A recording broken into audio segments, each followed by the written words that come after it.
ఆంధ్రప్రదేశ్ అసెంబ్లీలో శుక్రవారం ఆసక్తికర ఘటన చోటు చేసుకుంది. వైఎస్సార్ కాంగ్రెస్ పార్టీ, టీడీపీ ఎమ్మెల్యేలు ఒకరిపై ఒకరు విమర్శలు గుప్పించుకున్న సందర్భంలో సినీ నటుడు, హిందూపురం ఎమ్మెల్యే నందమూరి బాలకృష్ణ ఘాటుగా స్పందించారు. టీడీపీ మాజీ మంత్రి కామినేని శ్రీనివాస్ చేసిన వ్యాఖ్యలపై బాలకృష్ణ ఆగ్రహం వ్యక్తం చేశారు. కామినేని మాట్లాడుతూ జగన్మోహన్ రెడ్డి చిరంజీవిని కలిసేందుకు ఇష్టపడలేదు, చిరంజీవి గట్టిగా అడిగిన తర్వాతనే ఆయన వెళ్లారు అని వ్యాఖ్యానించారు. అయితే దీనిపై బాలకృష్ణ వెంటనే స్పందిస్తూ చిరంజీవి గట్టిగా అడిగితే జగన్ వెళ్లారని చెప్పడం పూర్తిగా అబద్దం. ఎవరూ అలాంటి ధైర్యం చేయలేరు. నిజాలు వక్రీకరించడం తగదు అని కామినేని మాటలను ఖండించారు. ఇక ఈ వ్యాఖ్యలతో అసెంబ్లీలో కొంతసేపు వాగ్వాదం నెలకొంది. చిరంజీవి, జగన్ల మధ్య జరిగిన భేటీ విషయాన్ని రాజకీయ వాదనల కోసం వాడుకోవద్దని బాలకృష్ణ హెచ్చరించారు. రాజకీయ పోరాటం వేరే, వ్యక్తిగత గౌరవం వేరేనని గుర్తు చేస్తూ అసత్య ఆరోపణలు చేయడం సరికాదని బాలకృష్ణ స్పష్టం చేశారు. మొత్తానికి వైసీపీలో ఈ ఘటన మరోసారి వైసీపీ, టీడీపీ మధ్య మాటల యుద్ధానికి దారితీసింది. అధ్యక్ష, ఇందాక గౌరవ శాసనసభ్యులు కామినేని శ్రీనివాసరావు మాడుతూ అప్పుడే అందరూ ఇండస్ట్రీ కలవడానికి వెళ్ళినప్పుడు సైకో గారిని చిరంజీవి గారు గట్టిగా అడిగితే అప్పుడు ఈయన వచ్చాడంది అబద్ధం.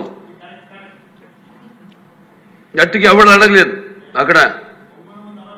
అది మీరు అన్నారు ఇందాక, ఏదో గట్టిగా అడిగితే ఈయన వచ్చాడు మళ్ళీ కలవడానికి, లేకపోతే ఏదో సినిమాటోగ్రఫీ మినిస్టర్ కలవమన్నారు అని. ఏంటంటే ఐ డినై దిస్ అండి. అవి మిగతాను ఓకే, అవమానించడం ఆయన ఓకే. ఏదో ఆయన పెద్ద గట్టిగా చెప్తే ఆయన దిగి వచ్చాడంట కలవడానికి, లేకపోతే సినిమాటోగ్రఫీ మినిస్టర్ కలవమన్నా అంట.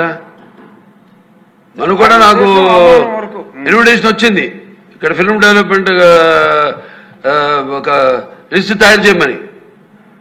నాది 9వ పేరు వేశారు.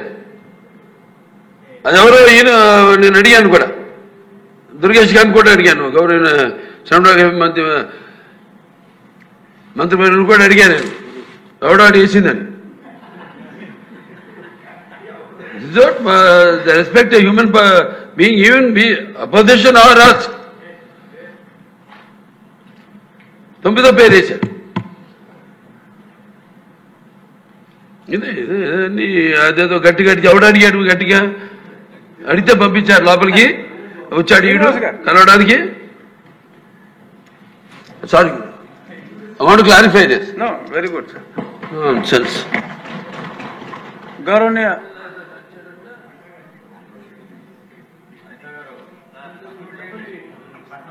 Hi,